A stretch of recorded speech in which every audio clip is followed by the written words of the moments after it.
Greetings. This is General Sergi here. And, well, we're here for a very momentous occasion, in quotations. Yeah, well, as you can see in the title, you can probably tell why I say that. So, we'll definitely talk about The Mandalorian and Grogu. And yes, full spoiler discussion. So, yeah, we're going full on spoilers. We're not, you know, we're not holding back punches on this one. So yeah. And I got here two people with me. So introduce yourselves, guys. It's Captain Henson here to talk about the movie of all time. And this is the Spotter Fan Maniac. Since I watched Mandalorian seasons 1 to 3, Book of Boba Fett, well, just watch it, I guess. Yeah. So without further ado, we're talking about the Mandalorian and Grogu. Full spoilers. And I think, yeah, since you mentioned that though, I think that's the first thing we should mention is, or we should ask, does the average person or whomever's going to watch this movie, do they have to watch the previous seasons of Mandalorian and Book of Boba Fett to watch this movie, or they can watch it as just their first experience with Mandalorian? Okay, this is my personal opinion. If anyone tells you that you don't need to watch it to understand anything, they're lying. They're just lying. Because you don't know who the hell this guy who looks like Boba Fett is. You don't know who the hell this, baby who looks like Yoda is. Who the hell is this purple guy who is riding the ship with? What the hell are these other two Hutts? I mean, the thing is, this film does act as a continuation of Mando Season 3, but at the same time, so little development actually occurs here that, like, you could hop into this movie without watching the 3.5 seasons, counting Book of Boba Fett in there. But, I mean, this film doesn't really have much to offer. I mean, if you like Grogu, there's a lot of cute baby stuff going on here. I mean, I was hoping that he would start talking. Like, I was hoping, because it would be so fucking funny if this little thing just started talking like Frank Oz. Like, but no, we can't have him talking because merchandise. Ugh. Yeah, it's like, I stand by the fact that Grogu was like one of the worst things to happen to this franchise. Like, don't get me wrong, we could have done some really cool shit with him, but like the way Lucasfilm and Disney has treated this character and how they fucking derailed the Mando franchise just to put those two back together, completely destroying the ending of season 2. It's like, god damn. I wouldn't even call Grogu a character to me. He's not a character. Because, to me, Grogu looks like a product. And even if we're giving Grogu the benefit of the doubt, I would consider him a plot device at the most during season 1 and 2. And season 3, yeah, he's a product. Nothing.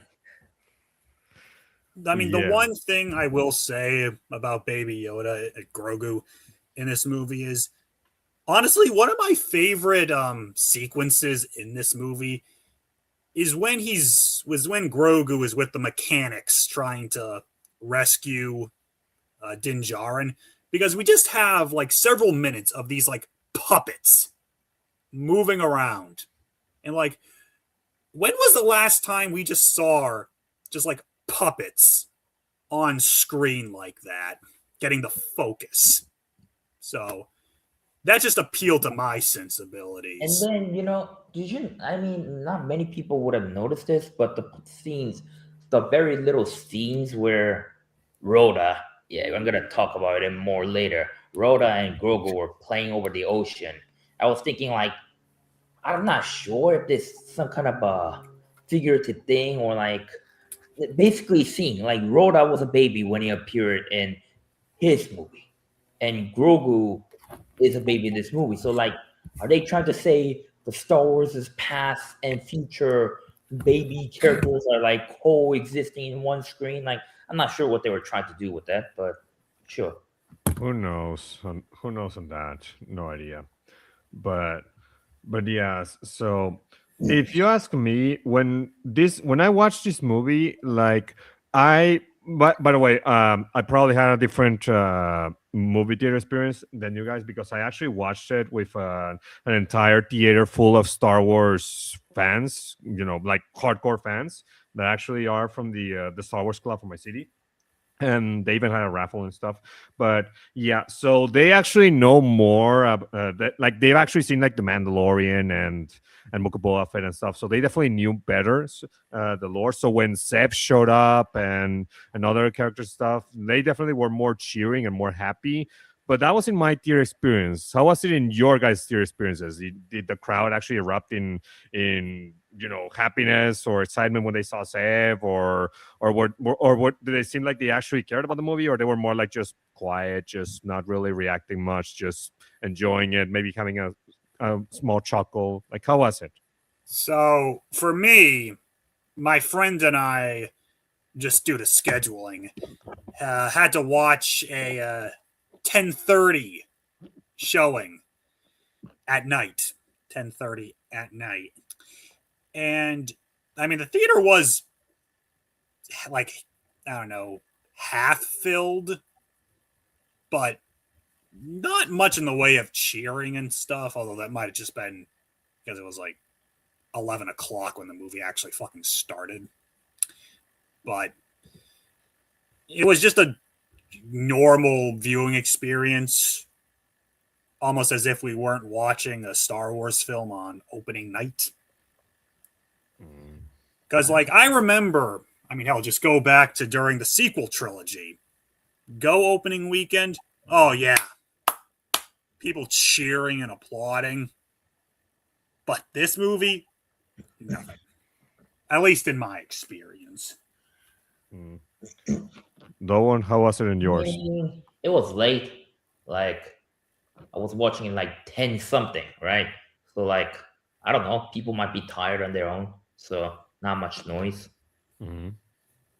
I mean, like, what I can say is that just, well, this isn't like exclusively in my era, just like the vibe I noticed is that, like, with the tiny bit of marketing this movie got, again, tiny bit of marketing, there just wasn't much excitement and hype heading into it. So, like,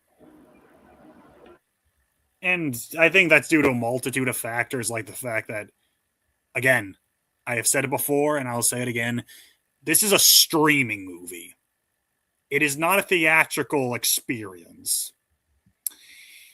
So, like, and also, The Mandalorian was big like 5 years ago, but then season 3 happened. And all the hype gone. Like, this film is a few years too late. And, like, if this was meant to serve as a sort of series finale, I would get it. It would make sense, but it's just another adventure with the Mandalorian. And, like, sure, that can be fun. But why is this the big return to Star Wars to theaters? I mean, I kind of know why this was the quote unquote big return to Star Wars because let's be honest, like kids these days, they're not going to be focused on the goddamn sequel trilogy. They are all into the Mandalorian, or at least this is the least offensive thing Disney has, produced. Like Obi-Wan Kenobi, that was controversial. The Acolyte, people shitted on that show. Ahsoka, they also kind of crap on that show also. This is the most, passable product, or popular, I should say. Yeah, I mean, in terms of the mainstream projects, I mean, quality-wise, I'd say Andor is just vastly superior to it. But in terms of like actually making a splash in pop culture, Mando is like the last thing that Disney era of Star Wars produced that actually like made an impact. Like even now, I still find like there are some people at my work who have Grogu merch on their desks. So like the series made an impact, which you can't really say for most of Disney Lucasfilm's other projects. I mean, the sequel trilogy was really big at the time, but like 10 years later,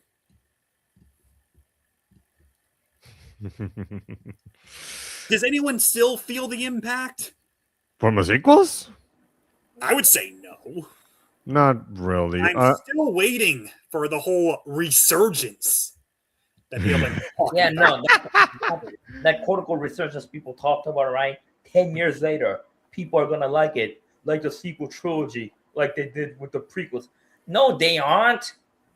If anything, nowadays the sequels are viewed in a more negative light. In fact, The Force Awakens, its strongest positive reception was when it came out, because the more time went, the less favorite it got, and when the other two sequels got out, even less favorable it got, and it's because the next two movies ruined the first movie even more than it already was. And So do you know why that's more the case? Because The Mandalorian actually came out in 2019.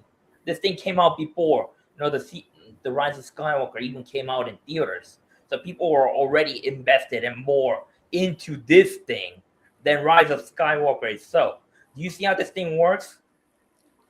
yeah. Yeah, I mean, like the thing is, they clearly had something with the Mandalorian. Now, personally, I think the Mandalorian is an overrated series, but clearly they did something right for it to be that big.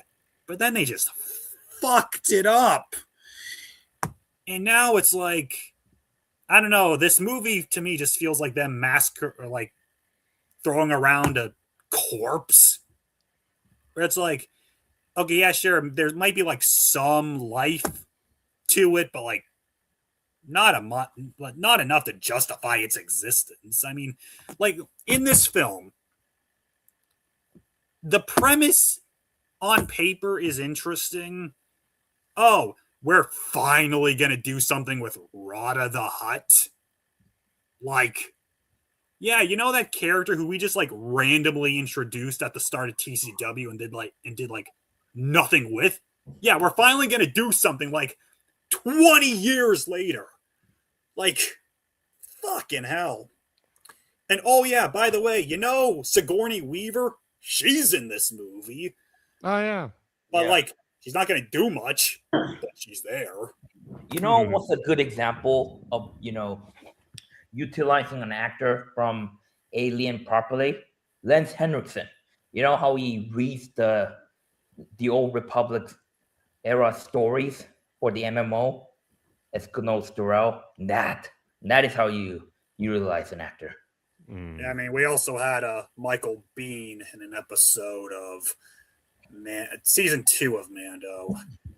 It's not the one that had Jack Black, is it? Well, No, season 2, the Ahsoka episode. and I also remember, who was that guy?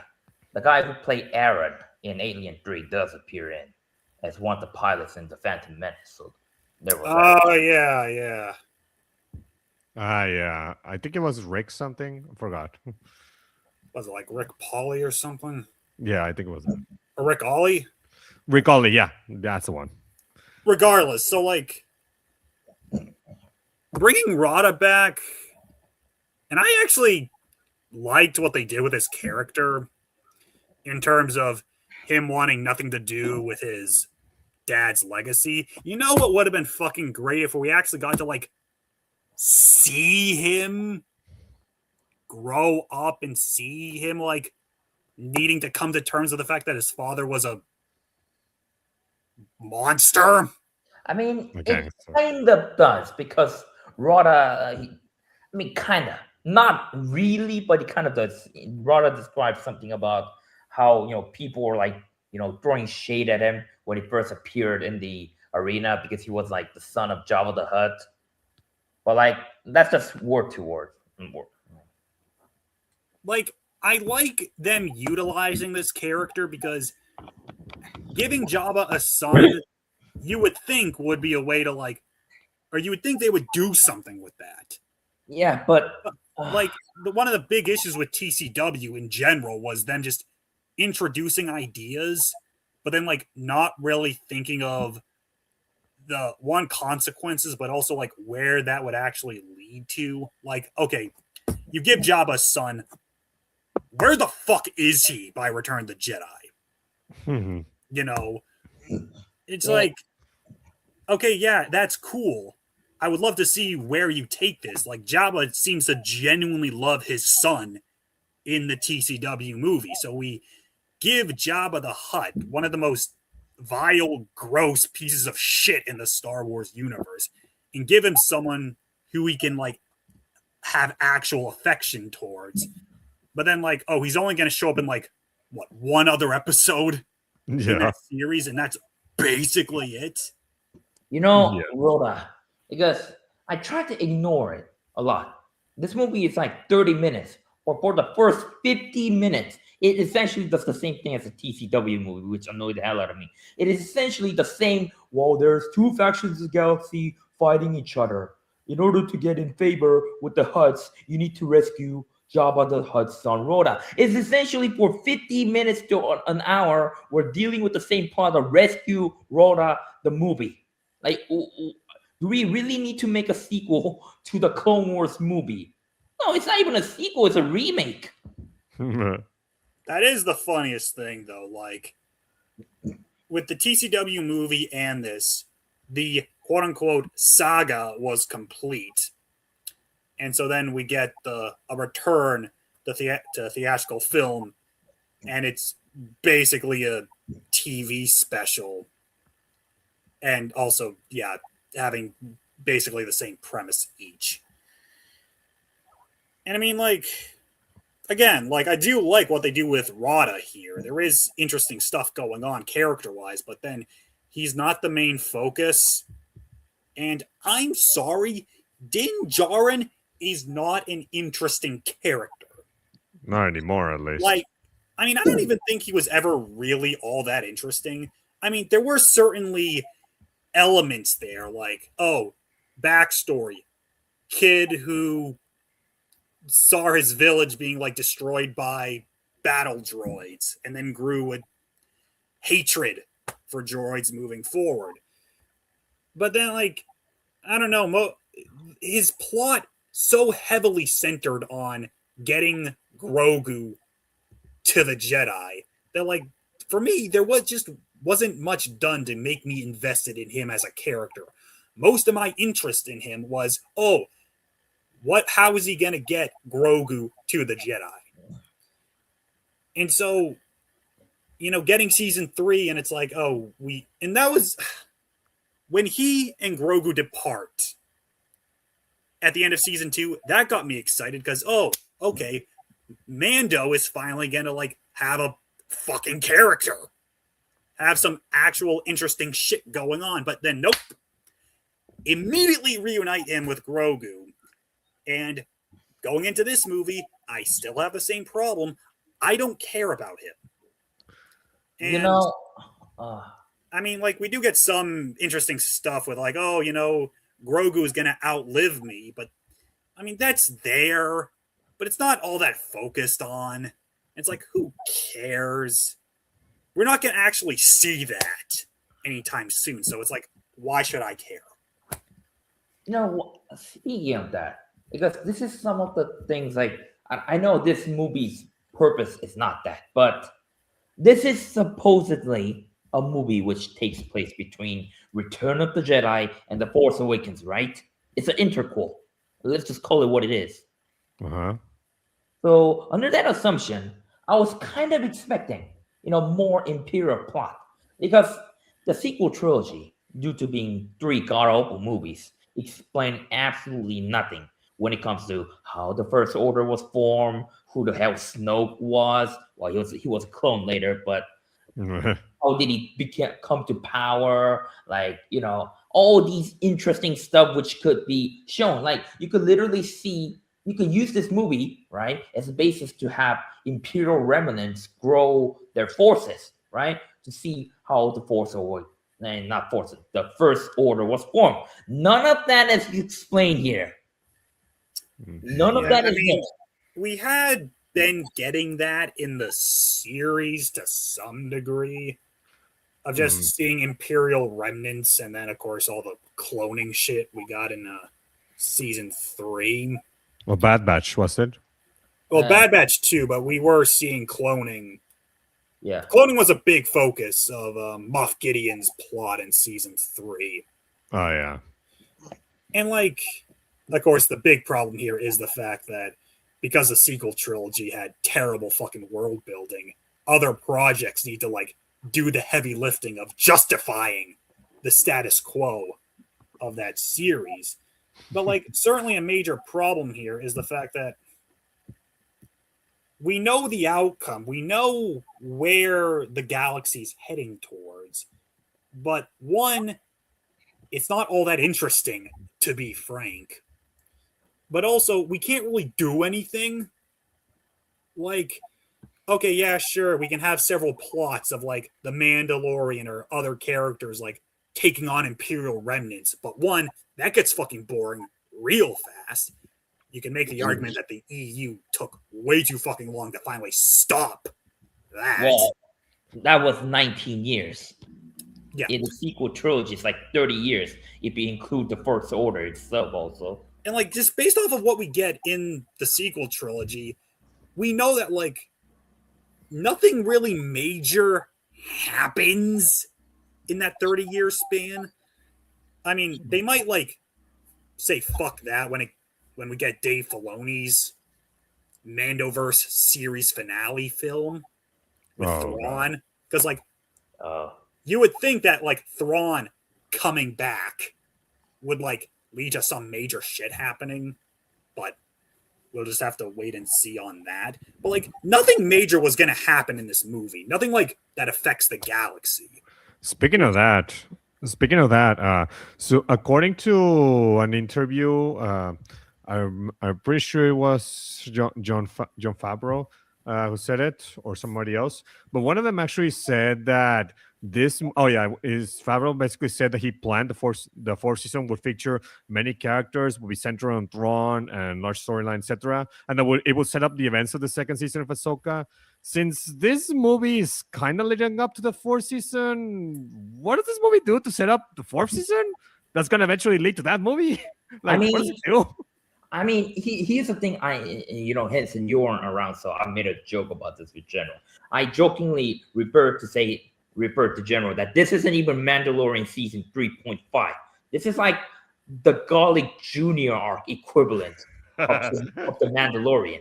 And the worst part of this, at least Garlic Jr. arc in Dragon Ball is non-canon, and you can ignore it. But this thing, who the hell knows if Dave Filoni is like randomly gonna mention this stuff in season 4? Well, and even then, Garlic Jr., at least it knows that it's just leads to nothing. So even if it somehow was canon, you can still skip it. Well, okay, here's the thing though. You won't be able to just ignore the film, because in this film, Din Djarin gets the Razor Crest back and his staff back. So we just we seriously just reverted back to season 1, 2 era, which sucks because I really liked his modified N1 Starfighter. He still has it. Yeah, but he has no reason to ever use that now. I mean, here's the thing. I'm conflicted about two things. Like, there's the whole, why did they bring back the Razor Crest? I mean, I guess it is for, marketing purposes, I guess. But then again, I also always thought the N1 thing was stupid, because like, he's a bounty hunter or like a mercenary. Like, where the hell does he put his stuff? Like, that's a fair point. Well, in the middle, outside of his base, apparently, as we saw in this movie, both ships were just out in the open. That's where he puts them. I mean, really, the only thing of consequence that happened in this movie is Rada joining the New Republic Oh, and the twin huts from Book of Boba Fett. Yeah, they're from Book of Boba Fett. They're dead. They're gone. But I mean, they are so insignificant to like literally anything that like if they were never mentioned again, who would care? Yeah, No one. honestly. I mean, don't get me wrong. I do like the fact that they were used here. Like, oh, these like one-off characters are like, you know, actually getting something to do rather than just like showing up. Book of Boba Fett. Fuck that series. Just what the Yeah. hell? Yeah, that's You know, fine. it is a shame. Like, I knew this was not going to fucking happen because, like, we would have gotten word of it. But, like, I don't know. I think it would have been cool if, like, Boba Fett got to do something here. Because, like, I feel so bad for Tamora Morrison. Like, he returns to this role in live action. He gets to do cool shit in Mando season 2, but then he gets Book of Boba Fett as his send off. It's like, Which seemed good. God, that sucks. He deserves so much better than that. Agreed. But it's Mega like, agreed.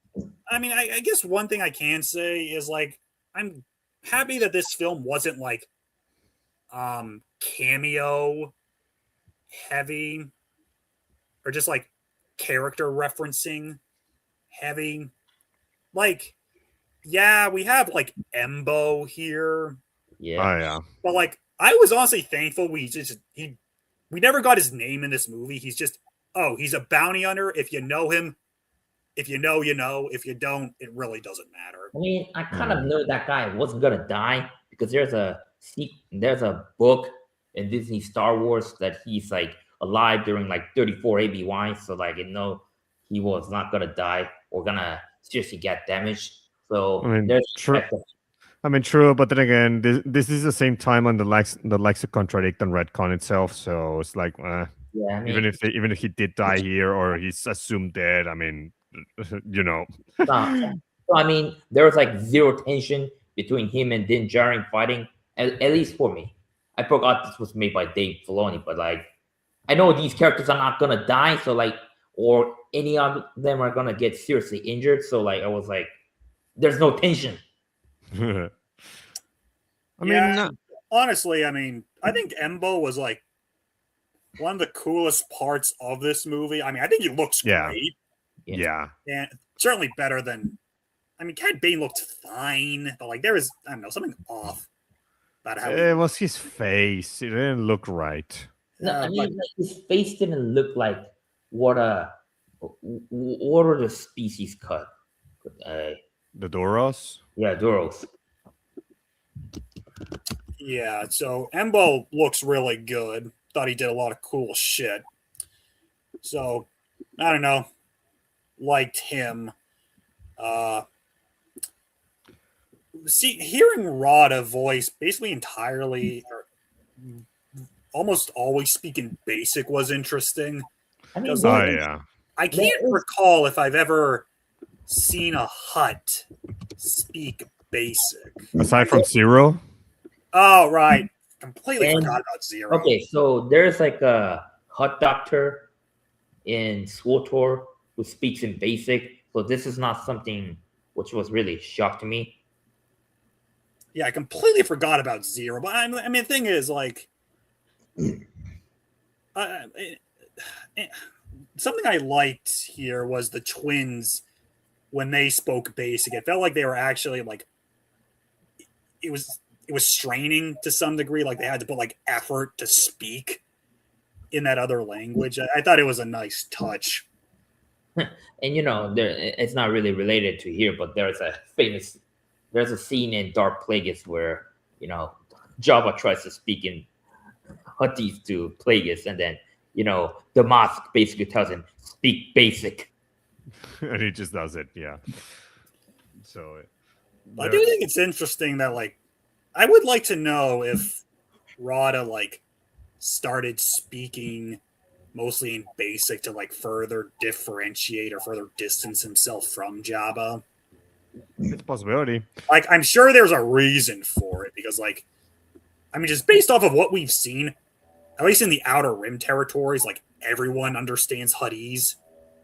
So like no real reason to speak basic.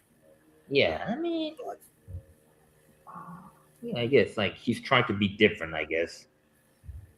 I mean, Hmm. again, I wish honestly that Rada was like, I mean, maybe not the main character, but definitely more of a focus because like a lot of interesting stuff going on here, and like all Mando and Grogu are doing are just like trying to like rescue him, and like that's pretty much the extent of their emotional weights.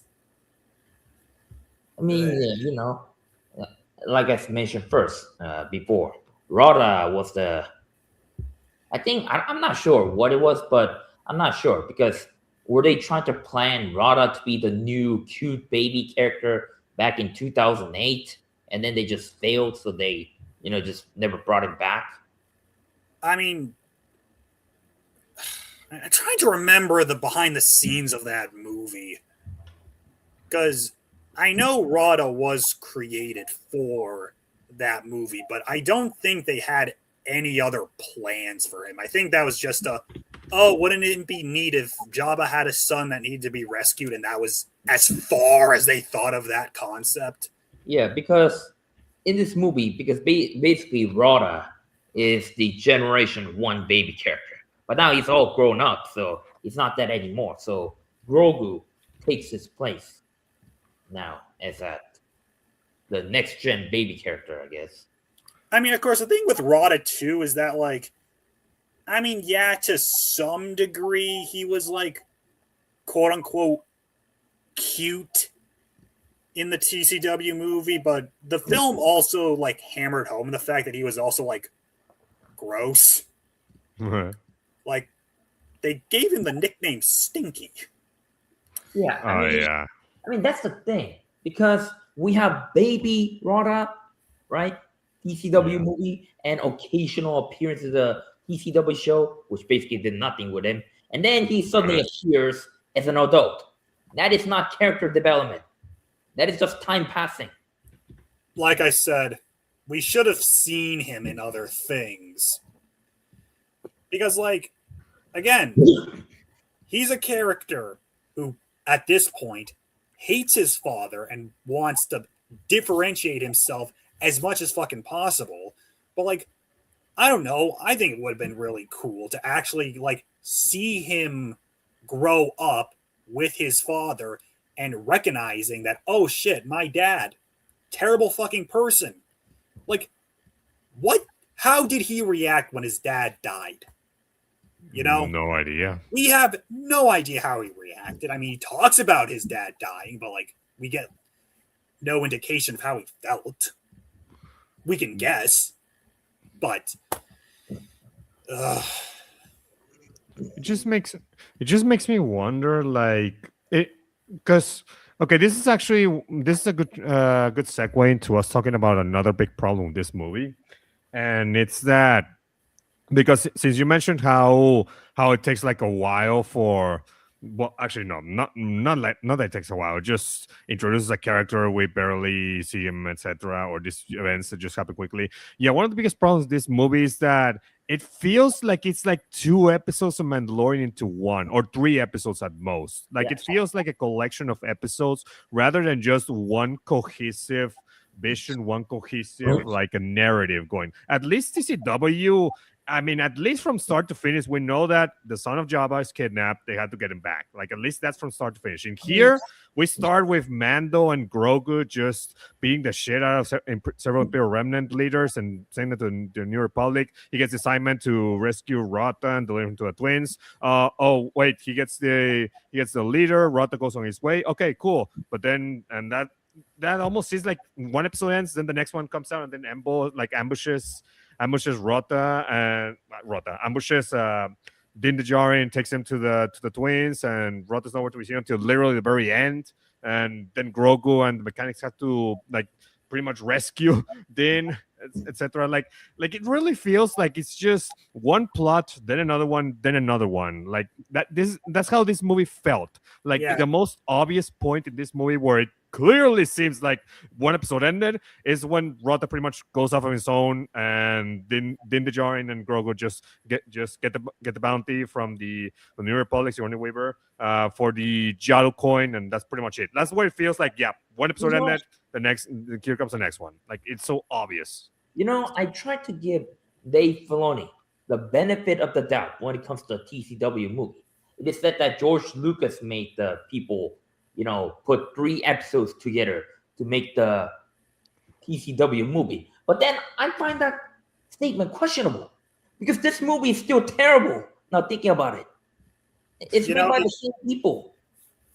It's funny because when my friend and I walked out of the theater, one of the things I said was, I feel like I'm gonna like the next episode of The Mandalorian is gonna come out next week.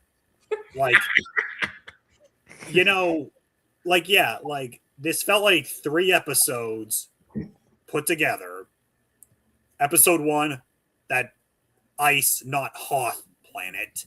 Episode 2, all the stuff with the arena, and then episode 3, now Hutta. And it's like, okay, but why? Like, why wasn't this just the first few episodes of season 4? Honestly, yeah. And again, I would say that, yeah, even though the TCW film was just like 4 episodes put together, that felt way more like a proper movie than this. It really makes me question, right? Was putting the episodes together in the TCW movie the reason for why that movie wasn't good, or just Dave Filoni doesn't know how to make a movie. I mean, he's not the director, but he's still. I mean, the thing with thing with TCW movie is that, I mean, even if we got like those episodes separate, I don't think the quality would have changed all that much. But again, like when I watch the TCW movie and I get to the end, I feel like I watched a movie. There was an ending, just a closed experience. Okay, but like I said before, walking out of Mando and Grogu, I felt like that episode 4 of season 4 was gonna come out like the next week, because there wasn't any kind of real ending to this, because there wasn't really like a story they were telling. It was just a plot line spread across 3 different episodes. Okay, next week we're gonna get the start of the next 3 to 4 episode arc. Speaking of that, I thought it very carefully to see any connections. I mean, it shouldn't make such deep connections, but I don't see a real connection between this movie and season 3, because season 3 basically ended with 2 Mandalorian factions, right, gathering together, the Bo-Katan faction and the Children of the Watch. That's what they're called, right? Yeah. They gather together, and then they all move back to Mandalore. Now Din Djarin is gonna settle there. Moff Gideon is dead, and happily ever after or something, I guess. There's no references to that. This movie is so distant to the rest of the show. Well, I mean, Mando and Grogu ended season 3 at that little place on where was Carl? Oh, God. What's that planet? Which one? The one that Carl Weathers' character called home, and then let me take a look. Okay, his character was Grief Karda. He was in Navarro? Navarro, I guess, yeah. Navarro, I think that was it. So Mando and Grogu at the end of season 3 are on Navarro in that little home, and then we have that home in this movie. So there is a care of. I mean, I think the big thing here is that season 3 was so focused on Bo-Katan and the Mandalore stuff, and Din Djarin was so like disconnected from that, and like nothing of interest actually happened with him as a character in that season. Yeah. I mean, like the fact that he had the dark saber, and we were told that you can only wield that if you beat its owner in combat. But then he just like he does a cop out and say like, oh, I yield. no, it was I was captured by something, and then Bo-Katan defeated that something. So then technically she's now the rightful wielder of the Darksaber, and we're not going to get a fight. So, yeah, I mean, I didn't expect anything from season 3 to be referenced, honestly, aside from the homestead Mando and Grogu round up at. Because, like, again, nothing really happened to Mando in that season. I mean, hell, Book of Boba Fett is more important to this season because that's where we get to see Mando and Grogu reunite. I'm pretty sure that's the series where he gets the modified N1 Starfighter. Yep. So it's like, I mean, you can't really skip season 3 because there is shit that happens there. But a lot of it isn't all that important going into this movie. Yeah, like, actually, you go into this movie with pretty much a completely clean slate. Like, pretty much all of the loose plot threads of the Mandalorian series were tied up by the end of season 3. By the way, this movie is basically does act as a new jumping off point. Oh, by the way, Moff Gideon is completely forgotten. Oh, yeah. In fact, actually, when I finished watching the movie, and I heard some people say that basically you can watch this movie without watching Mandalorian and Book of Boba Fett, but I sat there and thought, wait, no way, because if you don't watch seasons 1, 2, then you'll definitely have no idea who Din Djarin is, who Grogu is. Hell, you have no connection to either of them. Like, they'll be completely new, like blank slate. And since this movie has no no character arcs or anything for these two characters, in fact, they're the same from start to finish. So like, this movie gives you no reason to actually get attached to Grogu and Din Djarin. So yeah, the 2 seasons of Mandalorian have to do that work. And then there's Book of Boba Fett, where it pretty much makes it so that Din Djarin and Grogu reunite, and also gets in one Starfighter, and also there's the twins, etc., etc. So yeah, whereas season 3, there's the Mandalorian stuff that happens, but that doesn't get referenced at all. I mean, really, the only important thing in season 3 is the homestead Mando and Grogu get at the end. I mean, other than that, then again, there are certain things the casual audience will be wondering. Like, for example, like, you have no idea what the hell this guy is somehow called a Mandalorian is just wearing an armor that looks like Boba and Jango Fett, because there's no explanation about that, right?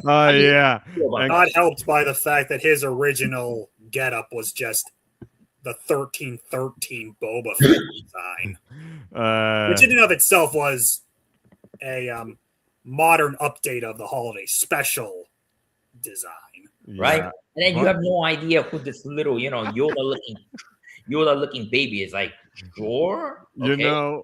Fun fact, I know somebody in real life that actually, when he first started watching Mandalorian, he genuinely thought that Din Djarin was Boba Fett.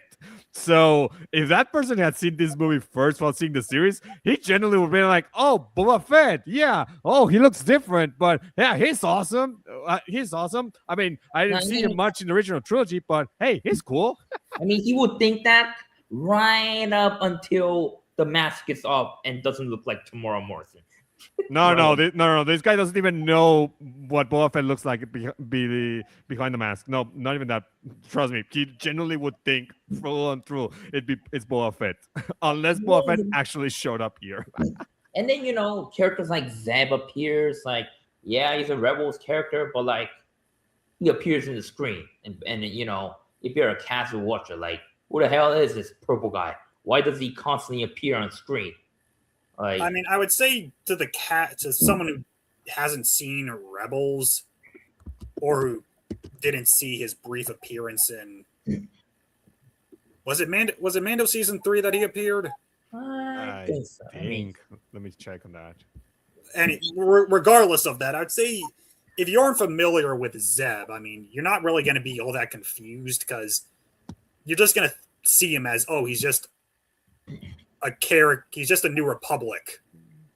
And this is my personal issue regarding Stephen Blum, because every single character like Stephen Blum almost voice, he sounds like doing Wolverine voice, and that annoys the hell out of me. Mm-hmm. There's absolutely no difference in voicing these, animal-looking characters. They all sound like Wolverine. I mean, to be fair, there are only so many voices one guy can do. But I mean, I don't really have a problem with his voice. I mean, it fits the character, so whatever. I mean, my bigger issue with Zeb here is like, why the fuck wasn't he in Ahsoka? The Rebels sequel, which had all of the other Rebels characters in it, including Clancy Brown's character. That is a very good question. I don't know. Ask Dave Filoni, ask Jon Favreau, the guys making those shows. Not thinking about it, it's like people these days say like, "Wow, finally, characters from the comic books and characters from the animated series appear in live action," and I'm like, "There's no impact. We literally saw General Grievous appear in freaking Revenge of the Sith, and Ayla Secura in Attack of the Clones. Like this, characters in smaller medium appearing in a movie thing does not impress me that much. Like these people want to make it seem like."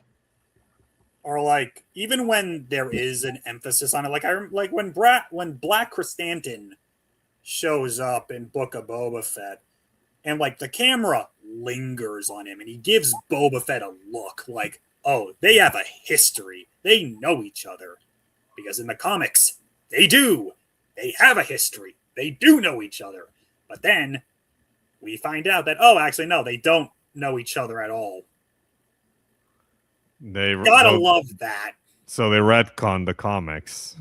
I mean, the live action or any of the on-screen material, ignoring the print material, is like, well, shocker of shocks. And I mean, this movie as well as the upcoming Starfighter were like the last films that Kennedy signed off on or gave the green light for before she stepped down. So, I mean, we haven't yet gotten a project that has been greenlit by Dave Filoni and who's the other co-president? Okay, Dave Filoni's one. I don't know who's the other. I need to check on that. And some guy called Lin-Wen Brennan. I don't know who that is, to be honest. No idea. Oh, it's a woman. Not a guy. Oh yeah, I remember now. It was a woman. I think she was an ILM person. Okay, what's ILM and what's involved in Lego Star Wars Summer Vacation? Yeah, that's something. Mm. Okay, so yeah, Dave Filoni, Lin-Wen Brennan. So like we haven't gotten a project yet that was greenlit by them. We still have to get through Starfighter. But like the problem is, like, yeah, you can say we need to hold off until we get their projects before we can really like judge their tenure. And like on the one hand, fair enough. But at the same time, it's like they're building off of a foundation that sucks. Like, and I mean, this is less so about the movie and more so just about the current state of Star Wars as well as its future. So, like, let's say for the sake of argument that, okay, Mandalorian and Grogu, meh at best, inoffensive at worst. But then Starfighter comes out, okay, it's great, it's amazing. Star Wars in theaters is fucking back. And then hell, even Ahsoka season 2 is like absolutely fucking spectacular. But like, even if we get a point where we are just getting banger after banger, the current canon, Disney Star Wars, is just never gonna get me back. Like, I mean, granted, a part of that is because I am so focused on the expanded universe, but like, the canon is fucked as it is. Like, not only do none of the books and comics matter, but the sequel era is absolutely fucking atrocious. Like, because that era, because the world building, because the decisions made in that era are so detrimental to the franchise as a whole in terms of world building and such, it makes me less invested in literally any of the projects set around that era, for one. But also, even stuff set during the prequels and original trilogy, two eras I actually like. Like, Maul Shadow Lord came out, and I've heard that's amazing, but I haven't seen it yet, and there is a chance I won't. Because how can I be invested in a canon in any era that leads to the fucking sequel trilogy? Or worse.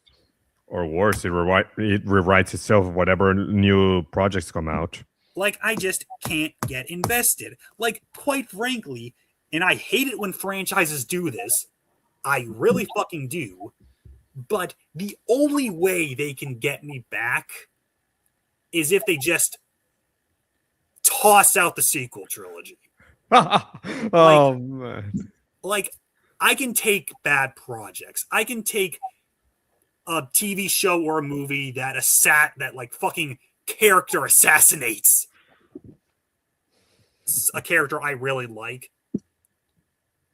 but the world building is so beyond fucked within the sequel era that it's lost me. So the only thing they can do is if they just basically like start from scratch. A reboot? Like, I mean, completely wash their hands, No. say we're sorry for that bullshit, and then just like actually doing something. But I know they're never going to do that. I don't even care whether the EU comes back or not at this point. Just remove sequel trilogy. Keep 99.99999% of the Disney Star Wars intact, but just remove the sequel trilogy. Maybe I might be interested. Okay, I think this is the best time that I should mention that I actually, like, days ago, I just casually sent like a picture to look in regards to the sequel trilogy, because I saw this post like, it was a while ago, but no, actually no, it was fairly recent. It was a post where basically like plenty of people were like saying that well, no, actually no, he sent me a YouTube short, basically. Oh no, actually it was me. But never mind. Basically, somebody said that there was a rumor that the sequel trilogy was going to get retconned for good or something. That rumor has been around for fucking decades. Yeah. That's what he told me, that this shit has been around for a while, and he basically told me, like, I doubt it. As much as we dislike the sequels, retconning them, especially now, would be counterproductive. And then I asked him, you say that because of Disney Star Wars having built this timeline around the sequels? And then he tells me, partially that, but also, whether we like it or not, all three sequels are core installments of the Skywalker saga. Lucasfilm can't just pretend they don't exist. As Henson has said about the current canon overall, patchwork is the only realistic option. The aforementioned is particularly the case for the sequel era. While we may not like those films, retconning them would be a cowardly move. That's what he told me days ago, but now I'm curious what you got to say about that, Henson. I do agree that like typically that is the cowardly move. Like, look at the Halloween franchise as a good fucking example. Go. We're like, okay, we get a few entries in. Oh no, we don't like where the direction the series took. Okay, start over from like the second one or start over from the first one. Or And then like we have like multiple fucking continuities because of that. And that's fucking annoying and stupid. But speaking of that, did you know there's gonna be another Halloween TV show, which No. goes another time? I didn't know that. so like, yeah, typically I hate that. And like honestly, at the end of the day, it really doesn't matter when it comes to Disney Star Wars. I have the expanded universe. So like I have a continuity I am invested in No, that I mean, Disney won't be able to fuck up because they're not going to do anything with it. no. I mean, there is that, but I was trying to give, shows like Mandalorian and to a lesser degree, Bad Batch, the benefit of that. So I mean, they could do the patchwork, so some things kind of make sense, or the world building of sequel trilogy in association. Let me remind you, in association with other products, not so, because sequel trilogy on its own is god awful. But at least the surrounding material would make the era look interesting. But no, it's not. It's not. Not even freaking Resistance did anything to help with that. Yeah. So I didn't bother watching that. Yeah. Oh, by the way, Henson, in the screen, you can probably see another example of a franchise that tried to reboot itself after one certain movie. I think it was after the first one or the second one. So there you go. No, I mean, Terminator is a case where it's kind of complicated. First, they made 3 movies was set in the same continuity, and then they made the Sarah Connor Chronicles. I watched a few episodes, and then they ignored that and decided to follow 4. Well, to be fair, it's a television show, so who cares? And then they made Genesis. No one liked that. They made Dark Fate. No one liked that either. There's that, yeah. So like, I mean, also the thing too is that, so again, I have the expanded universe, so at the end of the day, it really doesn't fucking matter if I'm not invested in new Star Wars. But just saying, if they were to just toss out the sequel trilogy and hell, just toss out like, it doesn't even matter if they toss out most of the books, comics, and games. Well, like again, if you get rid of the sequel trilogy and pretty much that entire era, they might get me back, at least for the main projects. Because like also too, I know what's gonna fucking happen here. Starfighter, we know for a fact, takes place after Rise of Skywalker.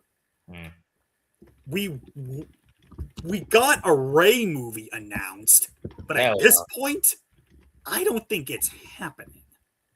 So very likely, we're just like not gonna acknowledge anything from the sequel trilogy, or like at least not like continue any of the plot threads. Like, are we ever gonna see Rey, Finn, Rose Tico, Poe Dameron? No.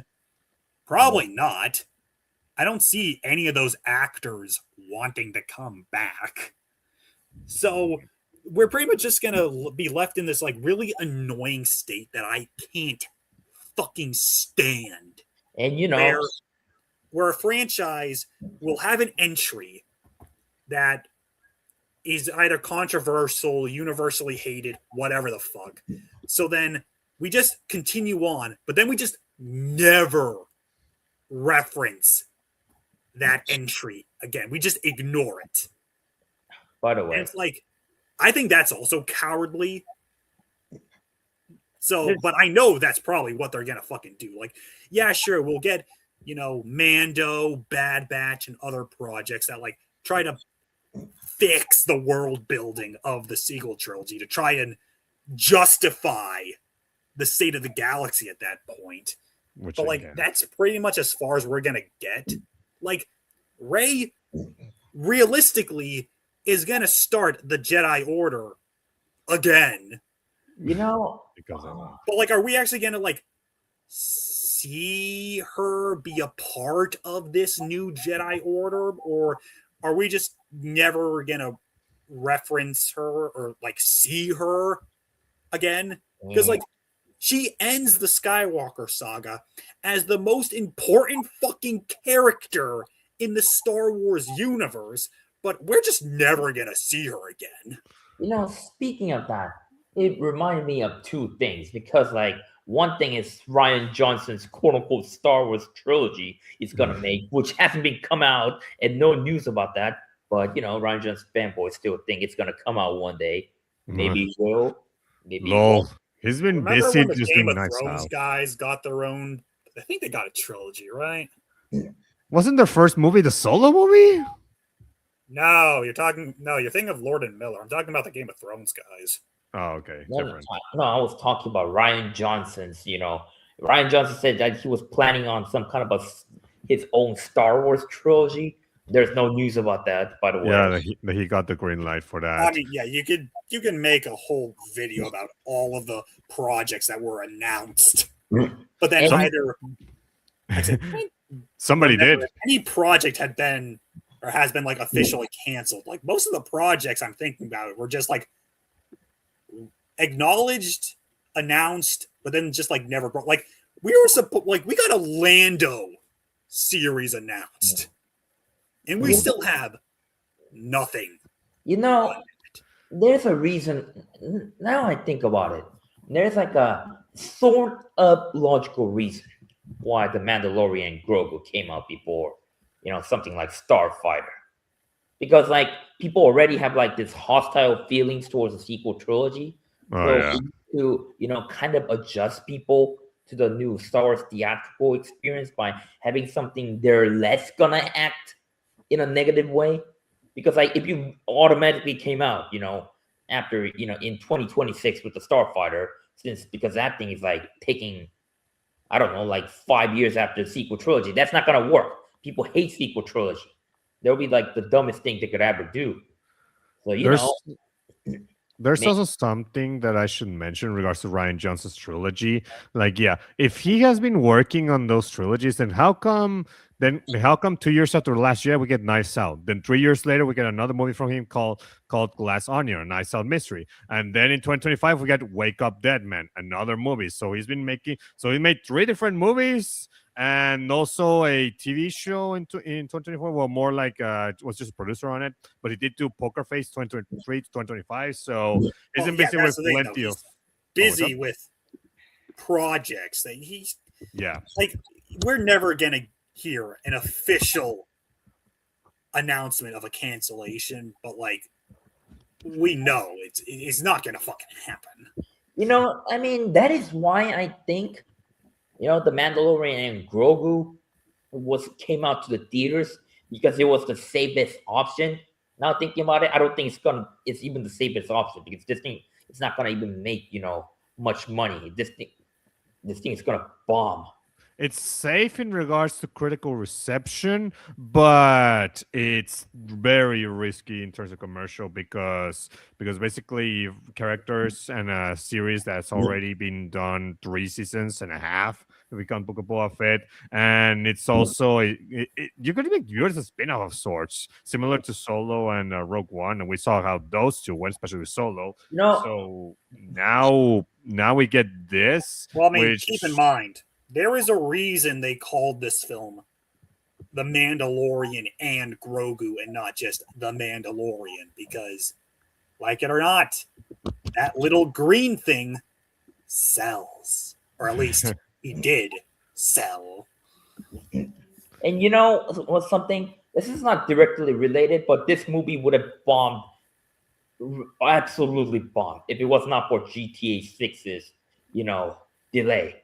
It was supposed. Did you know that the game was supposed to come out this month? No, it's supposed to come out this month, but then it got delayed. So, like, if it did came out this month, right? People are gonna play this game, that GTA 6. They're not gonna watch this thing.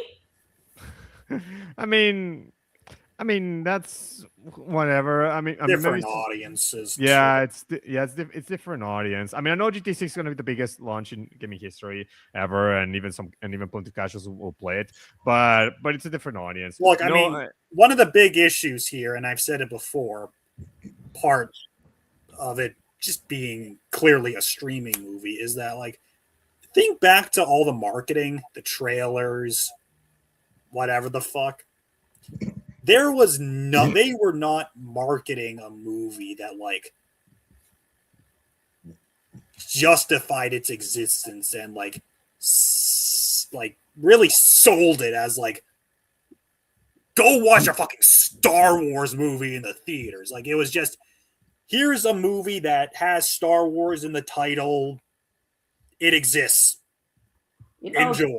they even had that weird commercial about Mandalorian Grogu, which is like downvoted to hell. Like, remember that? you want to know? You want to know something? I just found out in the Star Wars channel. Ever since the movie came out, um, well, actually, no, not when the movie came out. Before it came out, they've just been showing scenes of the movie, like like every like day or few days per week until we finally get to like May 22. And I'm just like, why are you showing scenes of your movie? Don't you want people to see? I mean, yeah, I get it. I guess they're doing some marketing, but I don't know if that would be the best way to do this. If you ask me, like I would have preferred if like maybe just have like the actor in the joint or something. Like having some popcorn ready and just watch. Something like how Kaden Christensen did it when the episode 3 release was coming out. Like if they done something more like that instead of actually showing the movie itself online, like wouldn't it kind of feel like maybe you're spoiling the movie? I mean, And honestly, like, if you watch the trailers for this movie, that's basically the movie. Like, there's no real surprises I in mean, this Yeah. movie. this is an issue I used to have, and to a certain degree have, like, but this only applied to the MCU, because MCU have been pulling this weird stuff where they made Captain Falcon and the Winter Soldier, and then there's certain parts you wouldn't understand what the hell happened there unless you watch that show and watch Captain America. Was it New World Order or Brave what? New World. Oh yeah. Mm. And then there's, Doctor Strange, Multiverse of Madness, which certain parts you wouldn't understand unless you watch WandaVision. And they're Yeah. putting the same thing into, the Mandalorian with the Mandalorian Grogu. Like, I never believed Disney Plus scheme worked this much to the point that they applied the same logic they used in MCU to Star Wars.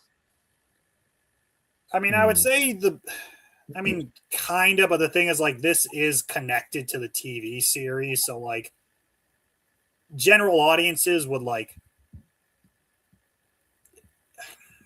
there's already an understanding there where, like, okay, this is a movie from a TV series, unlike the MCU stuff where you have separate projects that are so intrinsically connected that you would be confused.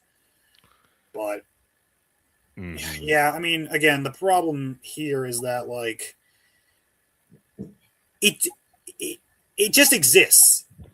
Like, that's the most I can really say about this film as a Star Wars film. Like, it's fine enough, but, like, there's no reason to go out of your way to see it in the theater. This, you can wait for a Disney Plus release that's gonna come eventually. I guess the action scenes were fun to watch, but, like, I'm like, this is like 1980s, action hero level action. As in, there's very little things, but the character goes around shooting things and blowing things up. Like Schwarzenegger, Stallone level of movie plot you see in the 80s, right? You know what I'm talking about. Yeah. Very lacking story and substance, but the guy goes around killing bad guys and blowing things up. There's that. I just checked right now the budget and the box office for this movie, and the budget is 165 million, The box office right now it's 181.4 million. Maybe it will get bigger. Maybe not. The box office? Yeah, I'm not sure about that. No, right now it was retrieved in. Okay, so the domestic is 112,368,604, and international box office 69,039,329. So basically, in the U.S., it's been viewed more versus the rest of the world. The rest of I the mean, world's not watching it that much. that's not really a surprise given that Star Wars is biggest here. True. Thinking back to TFA, like that film made like 2 billion, and like most of that came from America. It's true. Because like typically when it comes, at least as far as my understanding goes, when it comes to worldwide box office, I mean, sometimes it can be an even split, but you do have occasions where the worldwide box office is just bigger. I mean, look at the Michael Bay Transformers films as a great example. There are certain things I do appreciate, but as a result, I don't. Let me explain what that means.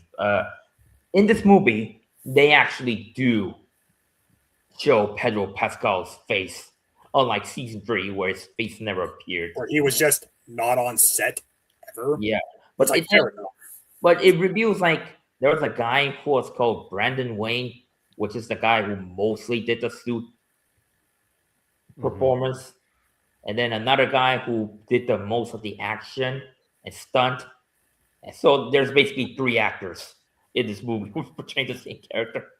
They're all credited. I mean, on the one hand, I was like really disappointed to hear that like Pedro Pascal wasn't always in the suit, not counting the action scenes, obviously, but like, oh yeah, there were just like episodes in the entirety of season 3 where he's just not fucking there and he's just doing the voice. Yeah. Well, like at the same time, it's like, okay, yeah, that's fair. You know, you can do the voice work, you can still be like the character, but like do other shit too. But I do feel bad for the 2 other actors who are the other body actors for him, because like nobody knows who they are, you know. But and then this is something which is getting on my nerves, because in the movie it explains that taking up the helmet is to give shame to the Mandalorian culture or something. Yeah. So on the other hand, I understand this because the children of watch, you're no longer Mandalorian if you take up the helmet in front of anyone else.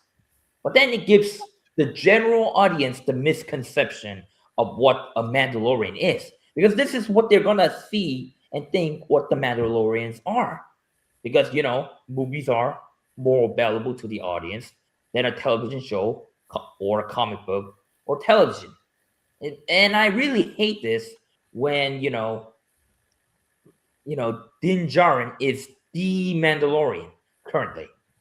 He's not a Mandalorian. He's the Mandalorian in the Disney Star Wars franchise. So people are gonna base him as the idea of what a Mandalorian is, instead of things like Republic Commando, or novels, or Tales of the Jedi, or hell, even Rebels or TCW. This guy is what they're gonna think when they think about a Mandalorian. It's gonna give people misconceptions. I know this is just a byproduct of the TV series, but it applies here too. Is anyone else weirded out anytime they just called Din Djarin either the Mandalorian or Mando, as if like he's the only Mandalorian? Yeah, I mean, in a way, I guess I would be weirded out, but in a way, I kind of understood at the beginning of the TV show, because I guess introducing a new Mandalorian character, like basically from the real world perspective, yeah, because it's a new Mandalorian character, whatever. And in universe, you could see it as maybe the Mandalorians have not really been out for too long, until what is it, season 3, where they finally conquer Mandalore, stuff like that. The Death Watch. Really, like, because yeah. That's what that's what I'm like. I'm thinking from casual, like Well, I people mean, that don't read the books and shit. okay, I can understand calling the series The Mandalorian because, it's, you know, it's the Western gunslinger, the Clint Eastwood man with no name type thing going. The title makes sense. I just don't understand why in universe people call him the Mandalorian. Yeah, because Acting as though he's the only Mandalorian when, like, we clearly see, no, he's fucking not. Like, I can understand that people calling him, like, giving him some kind of name, like, like in TCW, we had, like, this one-off character from the Cube arc, like, was it the Marksman of Conquered Dawn? Or, like, giving him, like, a proper fucking name and not just the man. Like, it would be like calling a Jedi during the Clone Wars the Jedi. We're like, okay, yeah, sure, you can do that. That isn't incorrect, but why? You could call him literally anything else. I can understand them not using his real name because nobody knows that. wait a second. Was he even called Din Djarin in this movie? No, I think about it. Not that I recall. At most, maybe it would be like his closest people. Obviously not Grogu. Maybe somebody from the New Republic. I don't know, but no, actually, not that I recall. That's really weird because no one calls him by his name in this movie. I mean, I guess one way to explain it could be that maybe he just calls himself the Mandalorian and he just goes by that alias. I mean, yeah, like nobody knowing or most people not knowing his real name, I think makes sense. But like, I feel like these people, at least as far as we're aware, based off of what we got in season 1, is that he is a fairly well-known bounty hunter. Like, he does have a reputation. So, like, again, wouldn't he have some kind of nickname? I guess Mando. And it was kind of weird because Gideon knows his name. So, like, I guess he said it to more than one person. I think what we needed was probably a scene or something, maybe not in this movie, but in a TV show or something. Basically, somebody asked him, why you call Mandalorian? There's more Mandalorians. And he could basically just say, because that's what I call myself, because I don't want anybody to know my real name. Something like that. That would have been a simple, easy way to just explain it in universe. Something easy. I mean, again, it would be like, like going back to like the Sergio Leone Dollars trilogy, the Clint Eastwood westerns, where Clint Eastwood's character doesn't have a name, but like collectively and like out of universe, we refer to his character as the man with no name. But again, in those movies, he doesn't have a fucking name. So I think that's what's happening with Mando, but where the like external name is just his in-universe name. Which, like, I guess fair enough, but like, I don't know. Again, it's weird anytime, especially when people call him Mando. Like, wouldn't that be like insulting to Mandalorians? Like, wouldn't they be like offended by you just saying Mando? Mocking what they are, yeah. Because, like, I mean, granted, my knowledge of Mandalorians is limited, but I would imagine that like they would be a group of people who would fucking hate you shortening their name to just Mando. Like, it would be like an insult. But I guess that's one thing they have to explore. They're not gonna fucking. I mean, it's called The Mandalorian, right? And this is the reason why I have an issue with it, because there's no explanation of what a Mandalorian is in the movie. Now, given fact, this movie is based on a television show, but then you should have released this as a TV special, not on the goddamn theaters. It's as I said, if this had been released straight to Disney Plus, would anyone question it? No. Because this is a streaming movie. If this was released to one of those stream services or direct to DVD movies, I wouldn't question this quality. But you decided to put this thing on theaters, which is why we're ranting about this for like 80 minutes. Like you can't go from Return of the Jedi to this movie. Like No. That just there's a reason why. Well, I actually had some friends and some family members ask me, "Hey CJ, where do I start with Star Wars? Do I watch the movies in this order? Do I watch this?" And I just basically told them just go from 1 to 6 chronological order. You don't have to watch the spin-offs if you don't want to. You can watch them if you do, if you don't. And the sequel trilogy at your discretion. That's usually what I tell them. Just 1 to 6. I don't ever put like a big spotlight on the spin-offs, even though it's a sequel trilogy for obvious reasons. So I don't put any spotlight. Just say 1 to 6. So it can be the simplest, clearest movie viewing way that any person can do, especially if they're watching it in a marathon type style, either by themselves, with family, friends, girlfriend, whatever. So that's just how I say. But with this movie being out, I have a feeling that when people are going to be asking, asking somebody else in what movies do we watch Star Wars, what order, I think most people are just still going to be saying just watch 1 to 6. Well, that's certainly how I'm going to be still doing it. I don't know about others. I mean, when I was getting my girlfriend into Star Wars, yeah, I did the whole watch 1 through 6 and then go from there, because 1 through 6, the complete saga, is the story of Star Wars. Like, those 6 films are what you need to watch to understand Star Wars. Yeah. And then you can branch out into whatever the fuck afterwards. But like I might have said it before on these podcasts / live streams, but one of my big issues when it comes to a lot of Disney Star Wars content is a lack of proper justification for why we are getting these big projects. Like, okay, yeah, sure. Rogue One, how the Death Star plans were stolen, justifiable enough. Makes sense. Solo, no. And then we get to this movie. Even more no. Like, ideally, in an ideal society, the big projects would all be really fucking important.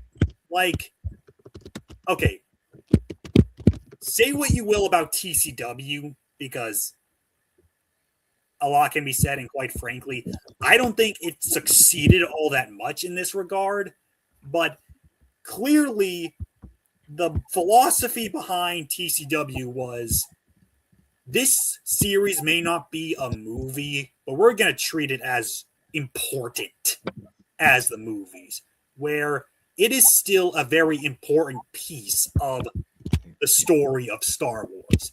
When you hear the characters talk about the Clone Wars, you're going to be thinking of this series.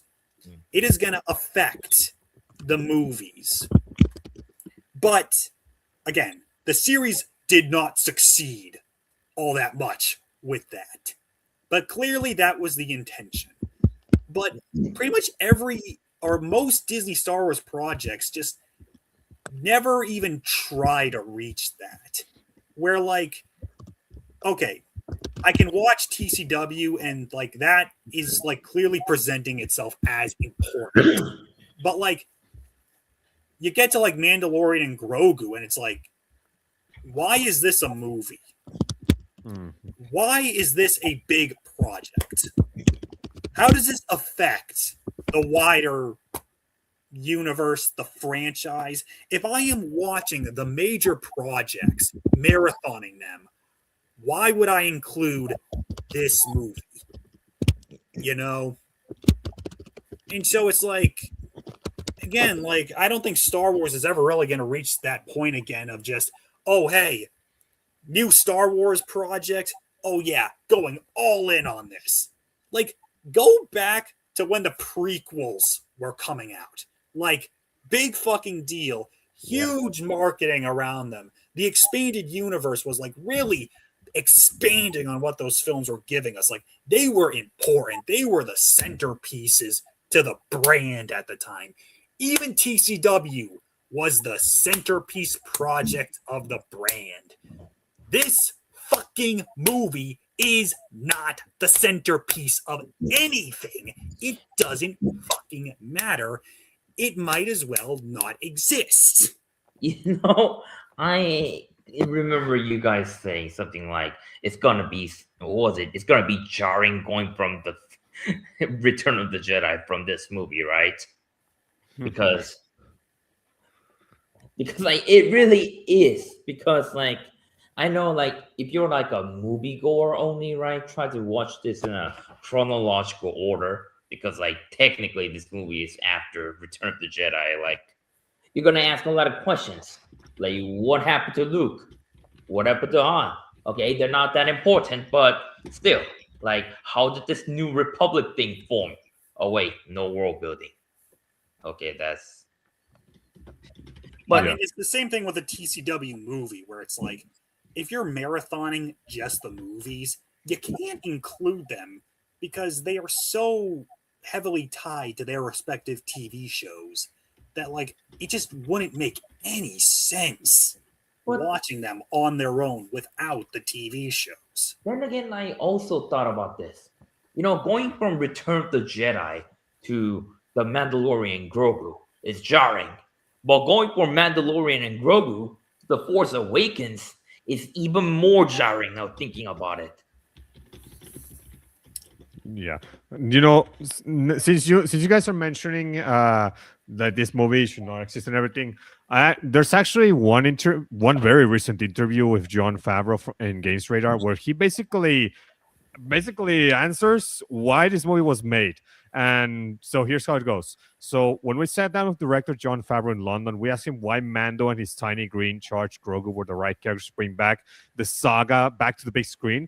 Quite a full circle move, considering they helped launch this plus. And Jon Favreau's answer was, I'm not sure what exactly why we were asked to do this. I suspect it was because these are characters that people, even who hadn't seen Star Wars, maybe aware of, especially Grogu. Maybe Yoda was everywhere. And these are two characters that were used to launch Disney Plus. And we made no assumptions when the Mandalorian TV show came on that anybody had seen any Star Wars before. But we also wanted to make it feel authentic to Star Wars. And so the world that we created as a backdrop and the way the characters present themselves were embraced by Star Wars, which I really appreciate. But it also was an inroad for people who may not have ever watched Star Wars on television. And here we are now, 7 years after the last film. I think there's an opportunity to present Star Wars to a new audience using these characters as well. You know, that's exactly what I'm talking about. Even the people making this had no idea. But at the end of the day, it's because Grogu is cute and marketable, and the Mandalorian show is popular. The most popular out of, you know, things like barely anyone watch Andor, to be honest. Let's be honest about that. Even though the quality people say is good, and you know, people hated Acolyte. Obi-Wan Kenobi is another dumpster fire. Ahsoka also a dumpster fire. You're not gonna make movies out of those. Yeah, I mean, certainly the thing is, very similar to Force Awakens, Star Wars fundamentally, baked into its DNA, is not a franchise that plays it safe. Like Force Awakens, fucking rehash of A New Hope to like, you know, this movie will begin to make things right. Yeah, it's not like the prequel, guys. And like, I mean, this film isn't a rehash, so automatically it's just vastly superior to Force Awakens as a Star Wars movie. But like, it's not doing anything really where it's like, again, you can say what you will about the prequels, but what you cannot deny is that George Lucas fucking swung with all his might each time. Like, again, you can, I don't know, criticize the decisions made in those movies, but you can't deny that like there was like a fucking effort to like really make something, to like try new things, to do new things, to just like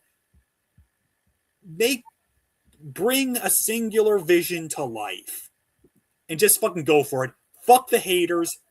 Doesn't fucking matter. Making the film George Lucas wants to make. And by God, you can fucking feel that. But this movie, I'm not seeing a fucking vision.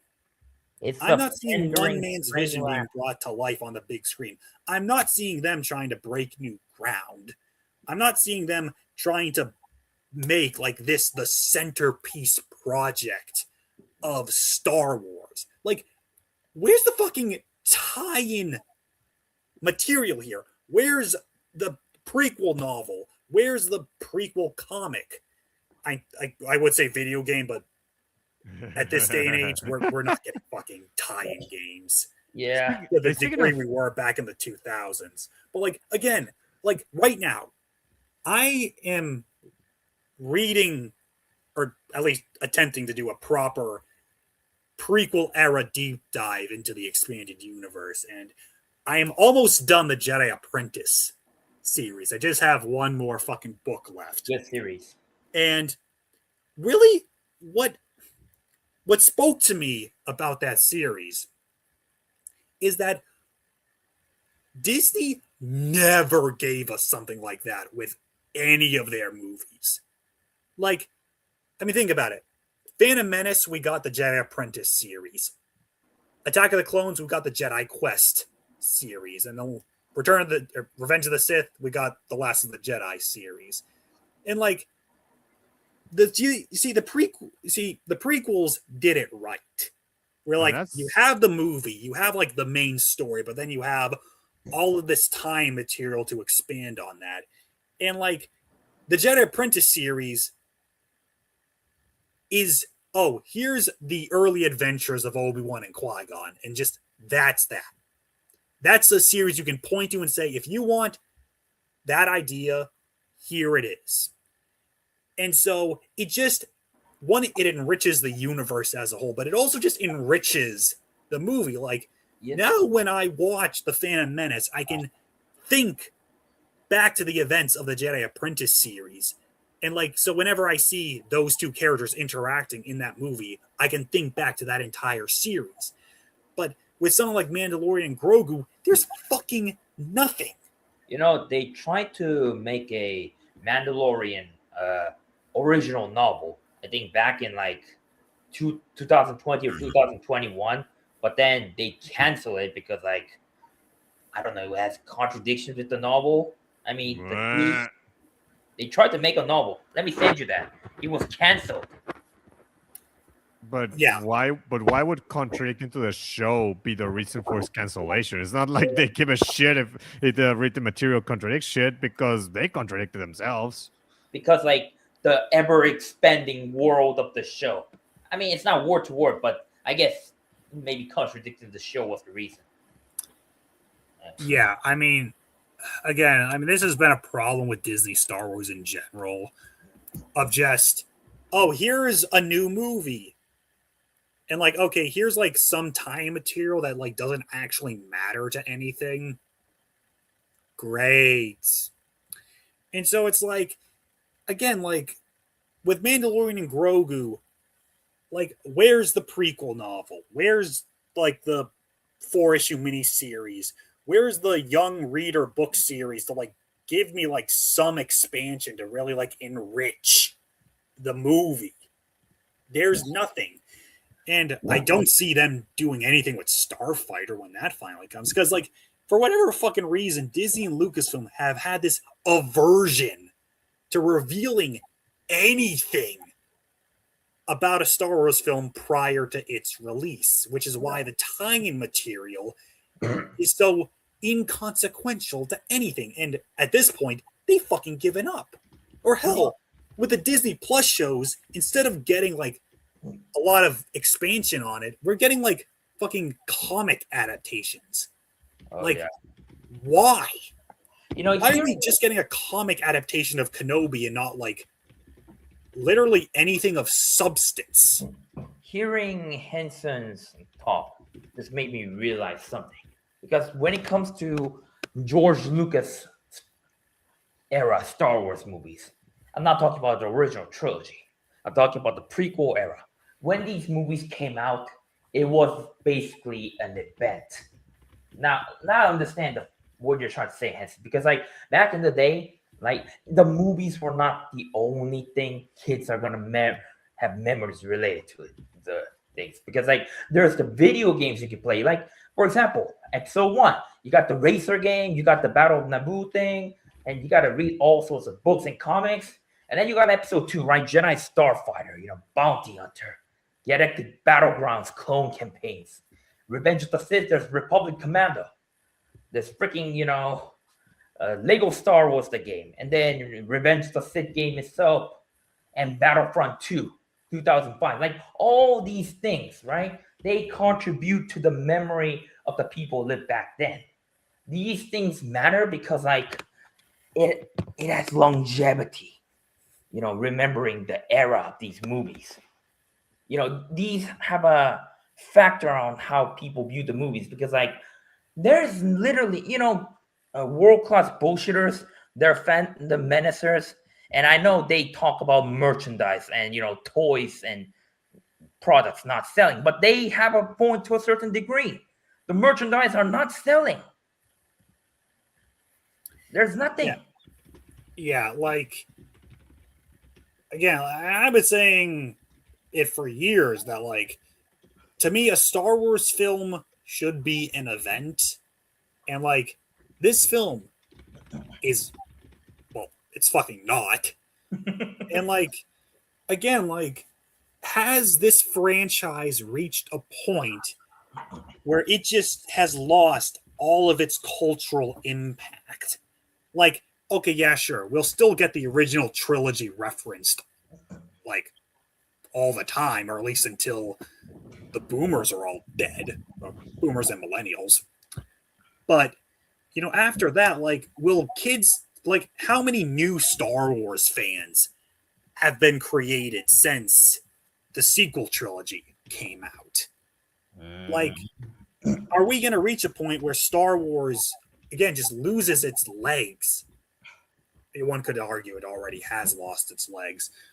But, like, is the fan base just going to start shrinking and shrinking?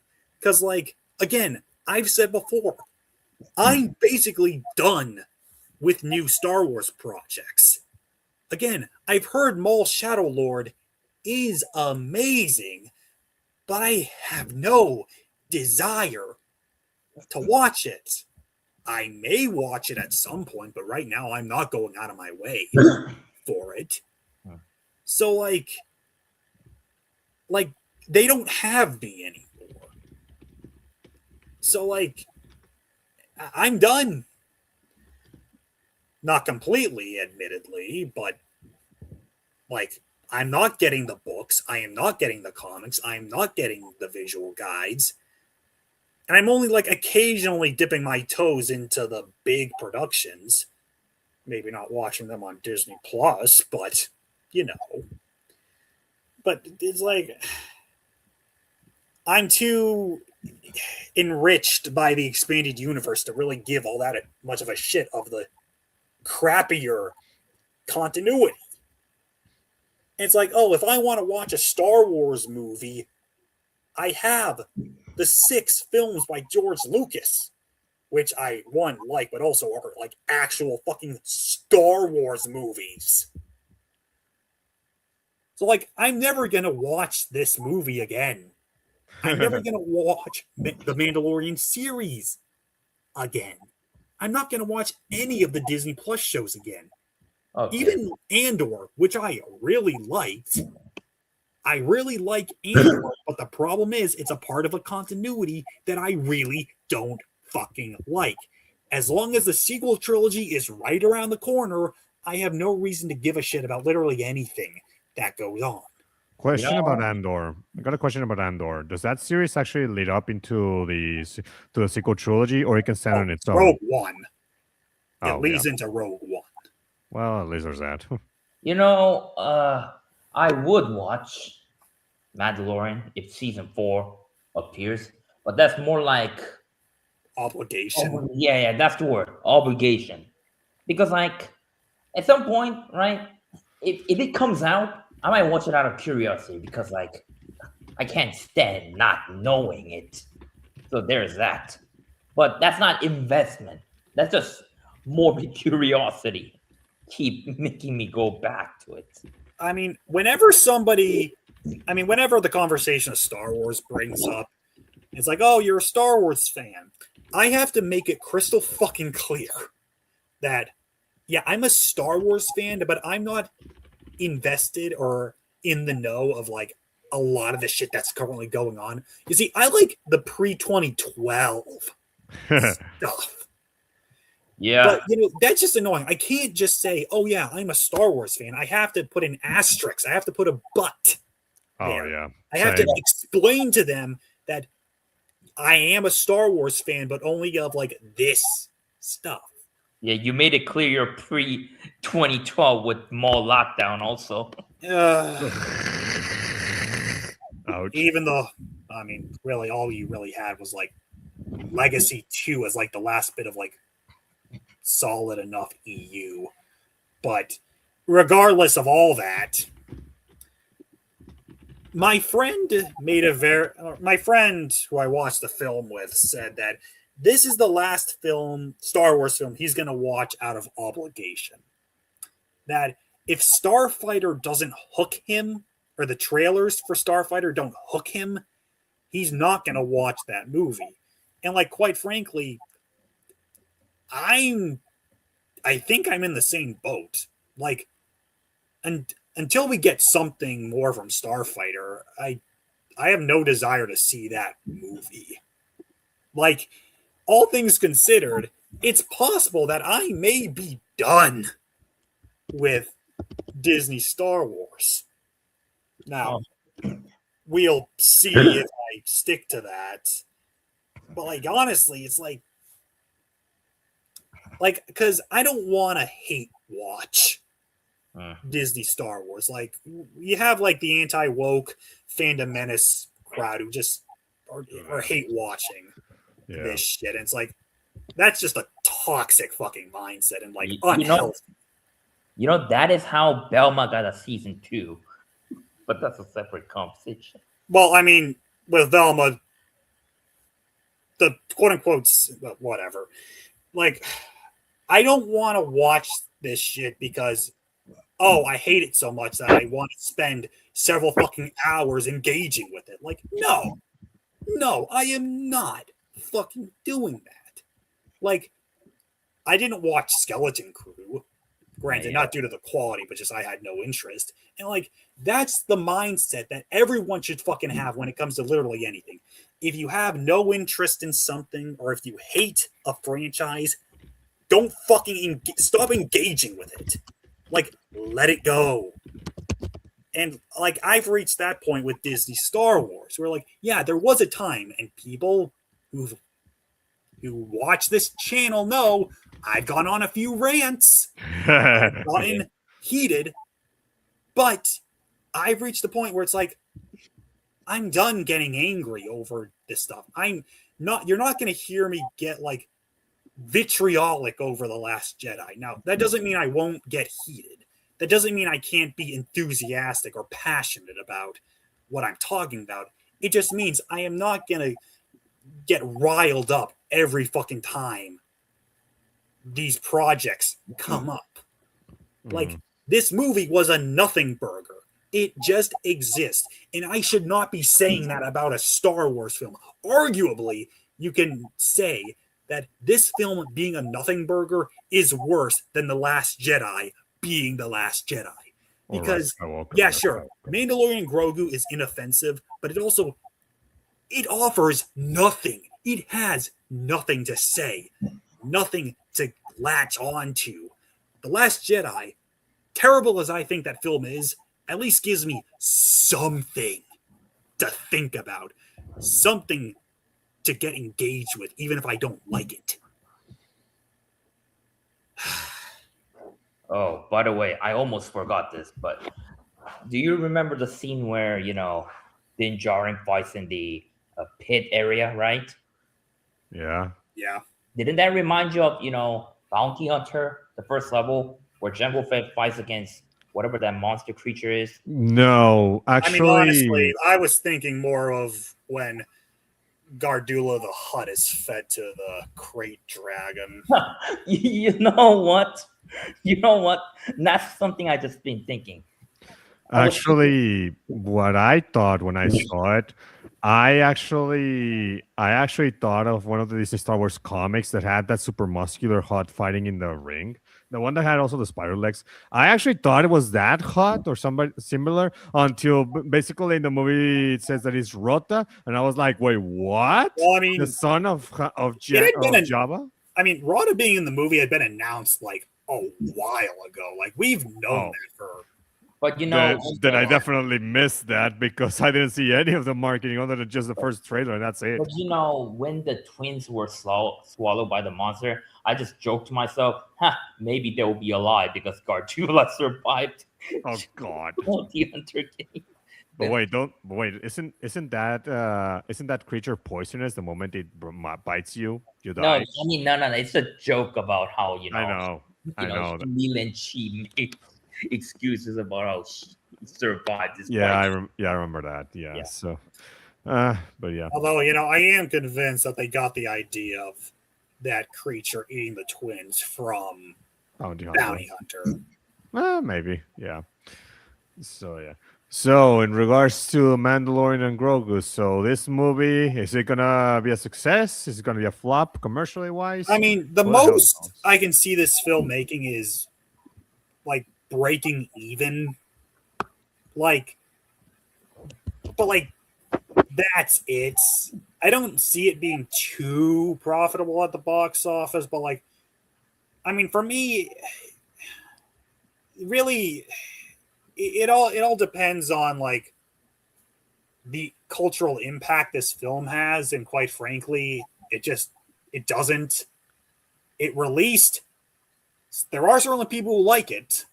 There are people who will bat for it, but I think once this film leaves theaters and it's just tossed on Disney Plus, they're like, I don't think a lot of people are going to remember it even came out. Like if you ask someone to list the theatrically released Star Wars films, this one as well as TCW are going to be the ones they fucking forget about. Mm. There's some that have forgotten about Solo, but I do hear people actually remembering that one sometimes. I mean, yeah, Solo may have bombed at the box office, but like, I mean, admittedly, out of like the major films, like, yeah, that is the one you most likely can forget about. But like, I'd say more people than not will remember that movie existing. I But think they just remember it as, oh, I heard this movie came out and it flopped, but they didn't like actually watch it. I think it's more that type of narrative for that one. like, at least there was like something to talk about with that movie. But Mandalorian Grogu, like, Nothing. again, it has its moments, but like in the grand scheme of Star Wars, why does this film exist? Because they needed a movie to satisfy the movie quota, even though it's been like They 6-7 years. they needed and wanted an easy win, Yeah, but I don't. failing to realize that Mandalorian stopped being on top with season fucking 3, arguably Book of Boba Fett, because that was required viewing for some fucking reason. They thought they were gonna get an easy win, but I don't think they're winning. To be honest. No, they. But yeah, like I said, at most the movie will break even, which, like, for a Star Wars film, that's really fucking bad. It's bad, yeah. So, like, I mean, I don't see this having much of an impact on Starfighter, because just based off of what we've seen, Starfighter was like made to be an actual movie. So, I mean, again, we'll just have to wait and see. Because like Starfighter is really like the important project here. Like this to me is just a filler piece. Just throw something on the screen to satisfy people. Like try and reinvigorate Star Wars in the movies again. But Starfighter is going to be the real return.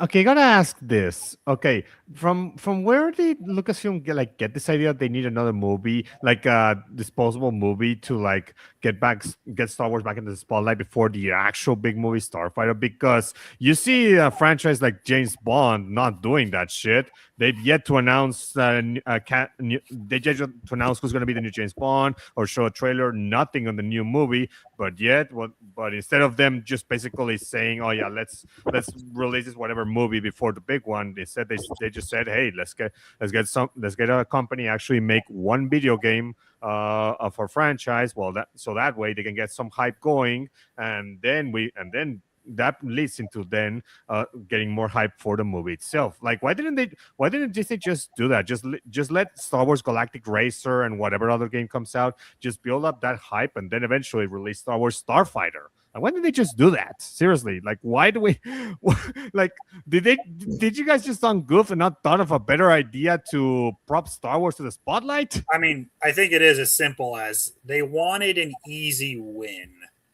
They thought Mandalorian would be it, so they treated this movie exactly like multiple episodes of the series. Because, like, again, it feels like the fucking TV series. I think they even shot on the volume for it too. And like, you can tell because the volume I fucking hate the volume. I really do. And they thought having Din Djarin and Grogu was enough to, flash them around the screen and people are going to come to theaters. That's just what it is. It's the same because their business practice, right, essentially did not change from 10 years ago.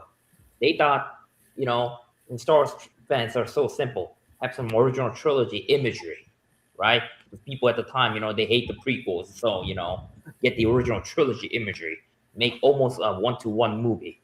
Everyone's going to watch it. 10 years later, Mandalorian Grogu. Everyone, likes the Mandalorian Grogu. Let's put it on the screen. They thought it's going to work twice, but it didn't. No, it only works once. And you can argue that once only happened because the franchise changed hands. And it was basically... I guess you could call it the return to theaters if we exclude the CW. So it was like 10 years. So yeah, there had been plenty of time to wait for an actual live action Star Wars movie to come back, and George Lucas was no longer involved. So people were like, "Oh, okay, so now we're getting some new like direction, new whatever, etc." I mean, the hype for the Force Awakens was really high, like really high. But that was with that sort of hype. And now that it's this 10, 11 years later after that, and now Star Wars is, I'd say his hype is lower than even the lowest of lows during the tenure of George Lucas, if you ask me. Like, this is lower than even it doesn't help that the fact that thanks to the Disney Plus content farm, that like the MCU, we've just been like thrown project after project after project, and just content for the sake of content. Like, Star Wars stopped being like a cultural milestone, like one of the biggest pieces of American pop culture, to just, oh yeah, there's a new Star Wars project. That's cool, I guess. Like, Star Wars needs to take a fucking break. It needs to go on hiatus. Like, Great.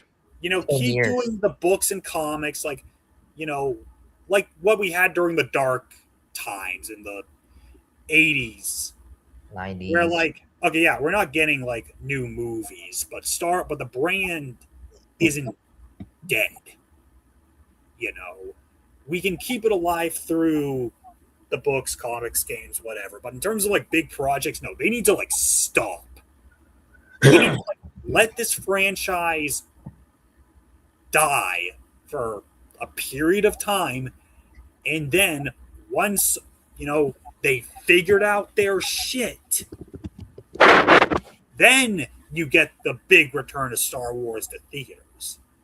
Like, it's really hard to feel hyped for something like The Mandalorian and Grogu when, like, oh, hey, like, we've been getting, like, new Star Wars content, like, pretty much consecutively since 2019. There's also the fact that Mandalorian season 3, what was it, ended in the 2020s? So it's not been that long. 2023.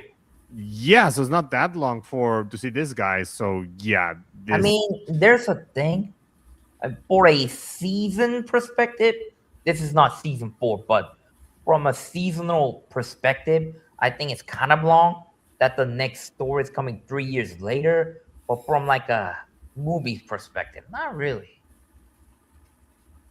Yeah, so there's that. Anyway, guys, so we're approaching the end of the live stream. So, guys, have any final thoughts on this movie? We got. I mean, I guess just to summarize, I went into this movie expecting nothing. Just maybe a fun action adventure film, but like nothing that would really like stick with me. And that's exactly what I got. This was definitely the movie of all time. It promised me the return to Star Wars to the big screen, and quite frankly, I didn't get that. And my hype for current Star Wars projects has probably never been lower. This may possibly be my last Star Wars film I see in theaters. Possibly. Okay. Dawn? I mean, it wasn't really that offensive, but there are some issues. And, I didn't have that much expectations. You're better off watching the Dark Forces 2 live action cutscenes than watch this movie. If I'm being honest. So there's that. As for me, well, I expected it to be just like 2 to 3 episodes of Mandalorian just stitched together into a movie, because that's what I heard leading into this, the previous and reviews and such. And yeah, I got pretty much that, and there was some fun time, and then I was just thinking in my mind, yeah, this just should have been Disney Plus, because I really wasn't that excited for it. Hell, the crowd didn't even cheer when it ended. Like, there were no credits or opening crawl Star Wars recognizable stuff. Like, it really just came and went. So yeah, it really is just that disposable of a film. Like, this really is just something you can just wait until Disney Plus and just watch it when you're doing an entire marathon of the seasons. Hell, you could probably even kind of skip it if you ask me, because this doesn't even bring that much to the table. So yeah, like, honestly, this is just meh. Like, just watch Mandalorian season 1 and 2, and if you're really more curious, then I guess Book of Boba Fett season 3, and then this one when it comes to Disney Plus. And yeah, this is as far as we can go. So yeah, we'll see how the next Star Wars movie, Star Wars Starfighter, does. When that first trailer come out, we're definitely reacting to this one, because we're definitely gonna have to react to that one to discuss just what we see in it and see how it continues the sequel trilogy era, because that's just definitely gonna be some interesting talking points when that happens. But until that happens, for now, we'll just stick to talking about whatever other Star Wars media that already is out. So yeah, and for that, well, we'll see you guys on the next Star Wars video. Bye bye. Bye. So